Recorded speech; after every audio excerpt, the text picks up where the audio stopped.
takeaways from the conference.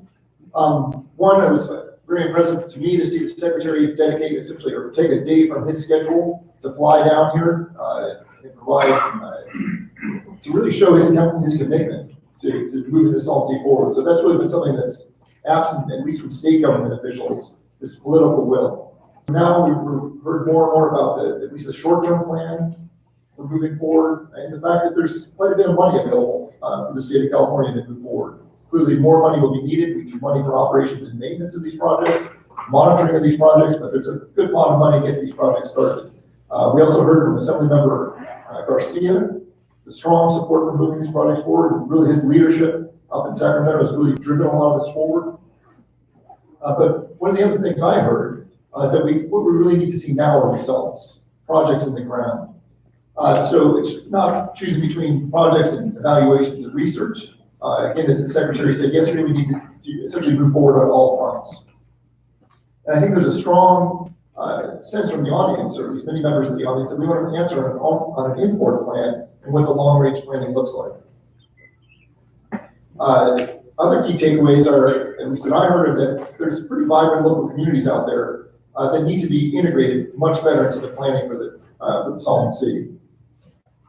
One of the takeaways for me was that, particularly in yesterday's panels, that even though there have been decades and decades of research on the Salton Sea is a very dynamic body of water, and that past studies are not necessarily reflective of what's what the current conditions are. That we're continuing to learn more and more about the Salton Sea, and then there was a lot of additional research and ongoing research on what is occurring in the air quality, what's in those dust particles, learning that it's not just the size, but the composition of those particles that could have significant public health impacts. I think one of the other key takeaways throughout the conference is that we need to have much more transparency and better sharing of information.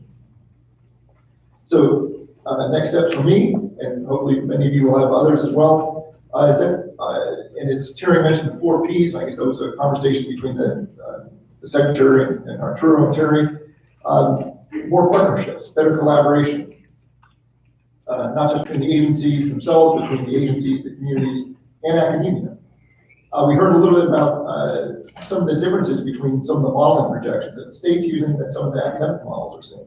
So again, a better coordination of these efforts could really help leverage additional knowledge into the system and help us avoid mistakes that we prefer to not see. A couple more specific next steps. We will send out a survey to every one of you who has registered and provided your email. So we're going to send an email survey rather than getting a lot of papers around. What did you like about the conference? What would you like to see about the conference? What could we do better about this conference? As I mentioned before, all the conference presentations will be posted, will be uploaded on our website, saltonseasummit.org. Encourage you to check those out. And we're going to post the links to the video. So this has been live streamed. That's now being captured as YouTube videos. We're going to provide links to all that so you can look back again and again. Your favorite moments. We heard from Lisa that the state's putting in a new website. I think this is a tentative title, but they'll send that out, and I will share the email list for the attendees with the state as well. I think it's simply called saltonseas.ca.gov. Stay tuned on that. And again, staying involved, I think, is critical. And particularly want to thank a long list of people. I'm not going to name them all, but it's been certainly a conference like this requires a large number of hands. So I think UC Riverside, Palm Desert, and tomorrow's team has been exceptional pulling this all together, dealing with a lot of last minute changes, tons of logistics, and putting together really good, best food I've ever had at a conference. So kudos on that. Many hands there at the School of Public Policy, reaching out, helping develop and bringing in some of the funders and coordinating those activities, as well as coordinating and providing volunteers to help move microphones around and help answer questions throughout this process. Jennifer dealing with endless last-minute updates to some of the presentations and compiling all those. So that's been a real pleasure to work with.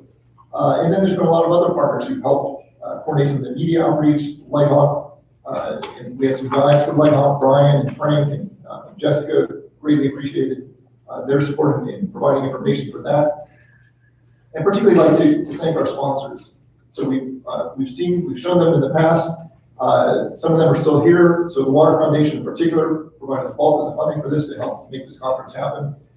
Next year, Energy and Bureau of Reclamation, special thanks to them. And we see Terry trying to sneak out. Thank him for helping make this happen. I think Renee's still in the audience as well. And Jody, I'm not sure I've seen Jody, but Jody might still be here as well. So thanks to them for moving this forward. Lighthawk and the Salton Sea Action Committee, again, very helpful sponsors, and Vertec. And Allianza, both Sylvia and Sahara, pulling together the youth forum. There's a reception. Audubon's provided a lot of logistical support and some of the informational support. And Rana, again, for helping to organize some of the media outreach.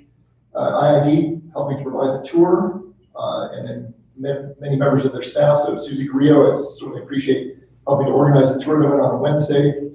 Dan Cooper did a great birding tour. Sorry I wasn't able to join that. And 100 degrees out watching birds in the middle of the day. Stalwart birders. Sierra Club, Aegis, Coachella Valley Water District in the County of Riverside. Again, please thank all of our sponsors, and thanks to all of you for making this really good.